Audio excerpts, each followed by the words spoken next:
خانم سالاری جونم. میگم این پسر اکست نیست؟ این اینجا چیکار میکنه؟ لابد اومده هرستو در بیاره. من تا وقتی تو رو دارم هرسم با این چیزا در نمیاد. اون دختر بدبختم نمیدونه گیر کی افتاده. یعنی دختره رو دوست نداره؟ این خیلی حرومزاده است عمرن. نظرت چیه هرچی اذیتت کرده سرش در بیارم؟ من عاشق این کارام.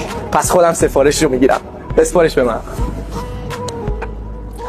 داداش سلام، خیلی خوش آمدی. خیلی ممنون. یه لحظه میاین شما رو کار دارم. جون عزیزم.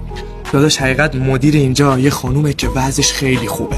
از در که اومدی تو به من گفت بیام بهت بگم این دختره اصلا بهت نمیخوره و بهت نمیاد. اون حاضره با تو باشه.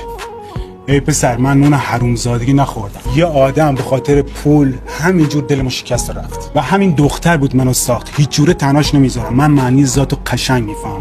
داداش من شرمندم، پایدار باشید. عشق منی. 2 تا برگر واسه ما. اوکی الان میارم. عزیز. مرسی. چیکار کردی؟ فهمیدم حرومزاده داستان تو بودی برخلاف حرفات. اون پسر یه آقاست، انقدر تو رو دوست داشته ولش کردی اومدی پیش من به خاطر پول. پس یه روزی منم ول میکنی میری پیش یکی دیگه. چرا؟ چون هر پولداری یه پولدارترش هست، هر خوش قیافه و خوش هیکلی هم یه دونه بهترش هست، ولی یه عاشق دیگه عاشقترش نیست. تو هیچ وقت درست نمیشی. میدونی چرا؟ چون یه چیزی از شکم ننت باهاته که خرابه، بهش میگن ذات. بزا بره خوب به درک